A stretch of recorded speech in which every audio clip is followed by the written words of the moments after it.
Welcome to today's episode of the Declutter Hub podcast, your channel for super easy, no-nonsense advice on how to declutter and organise your home. Please welcome your hosts, professional organisers Ingrid Jansen and Leslie Spellman.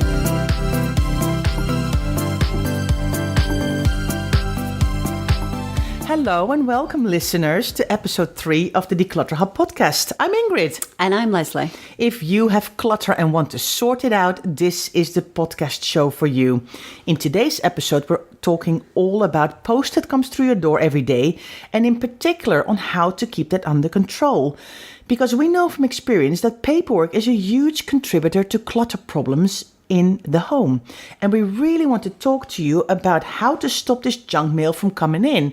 Now, I don't know about you, Leslie, but I get tons of junk mail. So what kind of stuff comes through your door? Because I have a whole long list of junk mail. Yeah, I think it's interesting, really, isn't it? Because junk mail is going to be different things to different people, isn't it? You know, what's junk to one person is not to another. Mm-hmm. So, but it's going to be like your takeaway delivery, free newspapers for some people. Those charity bags. Yeah, charity bags. There's so many things, isn't there? Unaddressed mail, to cards, the occupier. Yeah. Cards for window cleaning or clothing catalogs.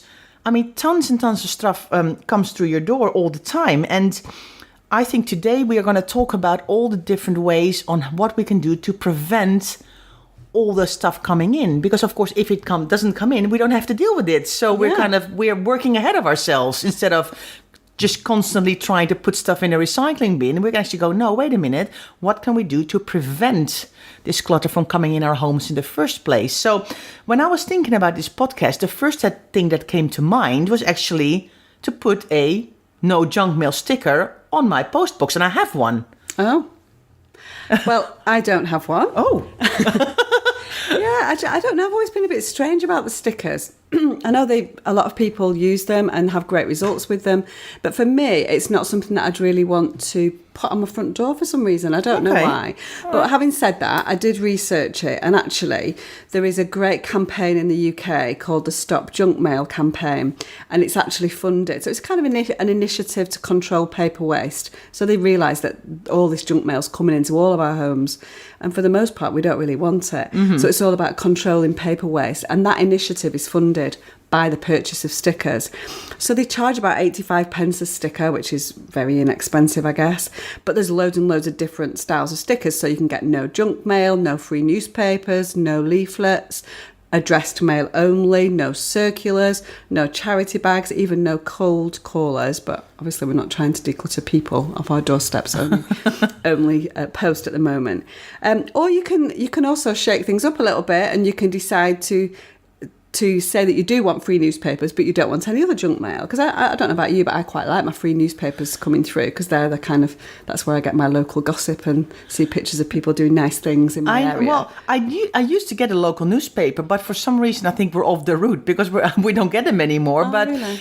For me, I realized I can do without it, but I could, if I want to, pick up a local copy at a local shop. Right, so yeah, okay. I've got an option to get it if I want to. But I think for me, having a sticker really helps me. And I know I've got a label maker, and I created the label with my label maker, but you could also just use a white sticker that you maybe use on an envelope or something to just write no junk mail. If it really, really bothers you, that's the thing. I think the first step into trying to control this junk mail. But it's great to hear that there are so many different stickers available. So if you do want your local newspaper, but you don't want the leaflets, there are different stickers you can buy. So listeners, why don't you ever think through what kind of sticker would work for you, and if you actually can take action and buy this sticker, and then you're also supporting the campaign, but you're also preventing stuff from coming in the first place. So are there any other options, Leslie, to tackle this problem? Yeah, so actually you can download a form directly from Royal Mail, which is quite interesting, to get Royal Mail to stop delivering junk mail to your address. Okay. The form that you go in, that you download online, and apparently it takes about 6 weeks to stop getting unaddressed junk mail to your home. Yeah. So Royal Mail, I mean, it's striking right at the heart of it, really, aren't we? If we're going to the Royal Mail and getting them to stop it coming in. So I think that's a really good idea as well. It's called the Royal Mail door-to-door opt-out. Okay. Well, that's really helpful as well. And I mean, downloading a form is not a difficult task to do either. But you save yourself lots of time later by taking this action. So that's really good. So do we have any other options?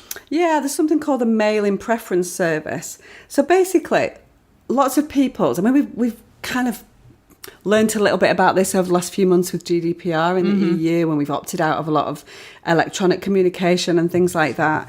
But the Mailing Preference Service is more of a paper-based system to unsubscribe to things. Yeah. So basically, you say to the Mailing Preference Service, I don't want my name and my address being given or being sold to various lists. I don't want direct marketing material. And then every time somebody, because people buy lists from various places of information on you, but what they have to do legally is they have to cross-reference that mailing list, which has got names and addresses on it, with the Mailing Preference Service list.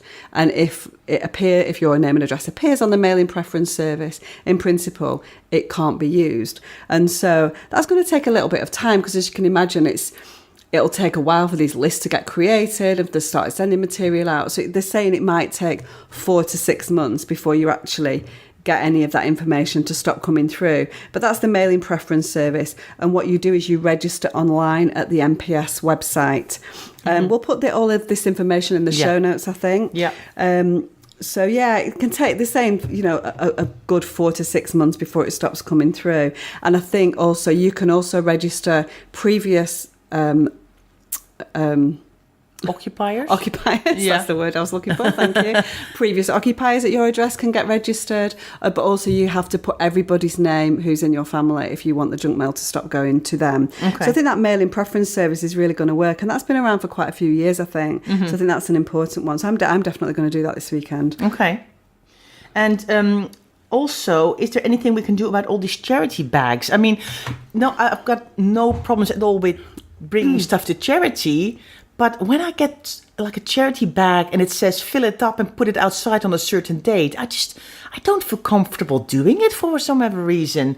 I'd rather bring things that I think can go to another home directly to the charity shop. I just don't feel comfortable leaving a bag outside my home with stuff in it. And then, the bag can be ripped open and it can be scattered all over. It just doesn't feel right to me. Yeah. But we also get other letters and things from charities. So is there anything we can do about that?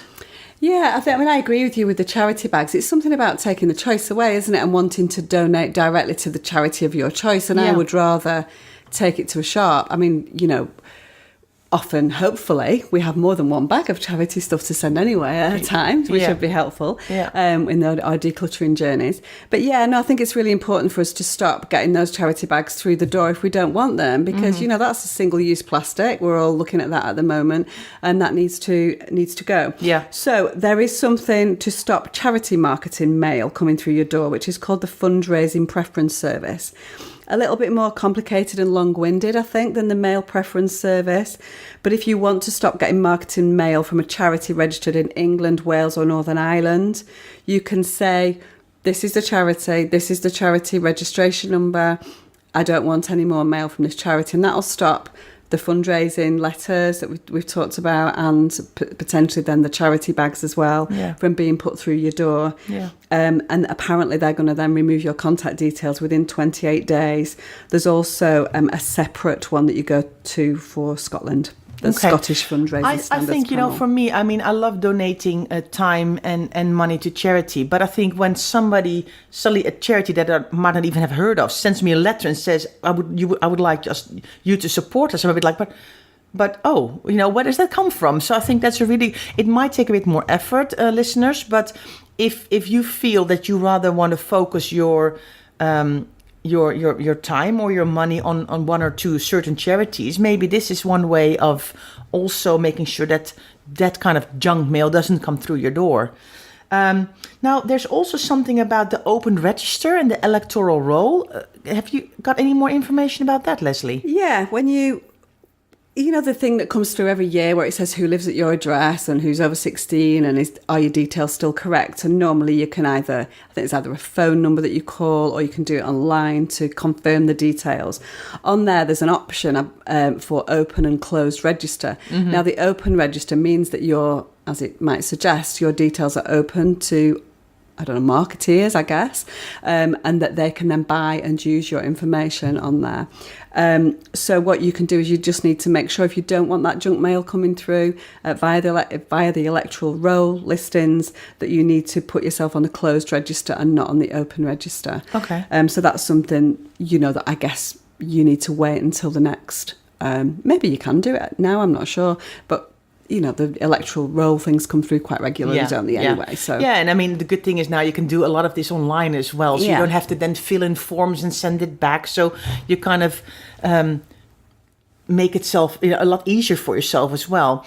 I think another thing what you can do is when I've lived in my house for 10 years now, and I sometimes still get letters for the previous owners, and I see a lot of times that people say, I'm just going to put it in the recycling box. But I think you're just moving the problem to recycling. So what I always do, I don't know if you do this as well, but I write on the envelope, return to sender.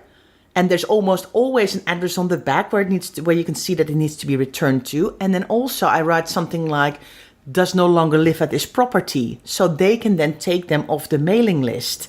So instead of just collecting post all the time, I actually take those 20 seconds that it takes to get a pen and to write return to sender and put it back in the mailbox to make sure it doesn't keep coming in all the time. So that's also a way, I think, of trying to stop posts from coming in you actually don't want. Yeah, definitely. And I think that links back to what we were talking about before from the mail preference service, where you can register a previous owner of the property and get their details taken off your address. Yeah. I mean, talking about contacting the senders directly, if you've got, you know, even if it's mail that's addressed to you, but you don't want information from that sender directly, what you need to do is you need to use a sentence, which somehow makes it, I think, a bit more legalese.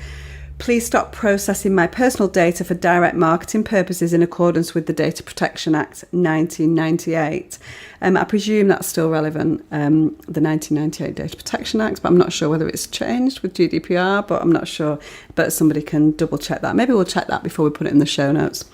And then you have to tell them a reasonable date that you want the organisation to stop sending you mail. Yeah. So what they're suggesting on here is that a month is a reasonable amount of time for them to, you know, go through the process of taking you off their list. Yeah, I think, you know, I mean, you can't expect these things to happen overnight. You know, it takes time for other people to put your information into databases and take you off lists. And so it's not a quick fix, maybe apart from only the no junk mail sticker, because then at least you won't get your leaflets and your takeaway menus and all of those things.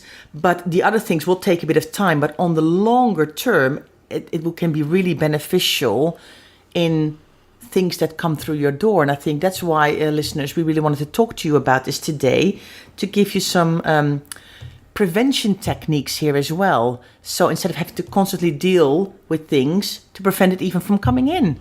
Yeah, I think it's really important from a environmental perspective as well. You know, all this paper is getting produced and put through your doors, and it's going straight into recycling. And if we can just take out that middle step, then that's going to be helpful. Yeah. And it is quite annoying, isn't it? You know, when you get so much junk mail every day, and what we see quite often is we see that junk mail, it just sort of sits in the hall or it sits in a porch and things like that, because people don't want to deal with it. And so it's really important to take that out. So it's kind of getting it at source, really, rather than having to deal with it in the house. So I found it quite interesting to know that actually there are companies and organisations that are trying to get on top of this. And so that'd be useful to share with the listeners. So definitely. Hopefully. Yeah, absolutely. And so, listeners, we hope you've enjoyed this podcast. And that's it for this episode. We hope you've enjoyed listening and you are also inspired to take action. So why don't you set aside 1 hour this weekend and download the Royal Mail form. Decide if you want to order a sticker for your mailbox and check out the Stop Junk Mail campaign. All the information, like we said, will be in the show notes. And of course, another thing you can do is unsubscribe from paper catalogs by going to your account settings and untick the box that you want to receive things by post. We really would like all our listeners to start working on these prevention techniques, because you will not see results overnight, but longer term you will really, really benefit from doing this task. And like we said, saving the planet as well, which is a good thing. So thanks for taking the time to listen today. If you'd like to get more tips and advice, follow us on social media. And if you don't want to miss the next episode, subscribe to the Declutter Hub podcast. See you next time. Thanks for listening to this week's episode of the Declutter Hub podcast. Check out declutterhub.com for more inspiration, and don't forget to tune in next week.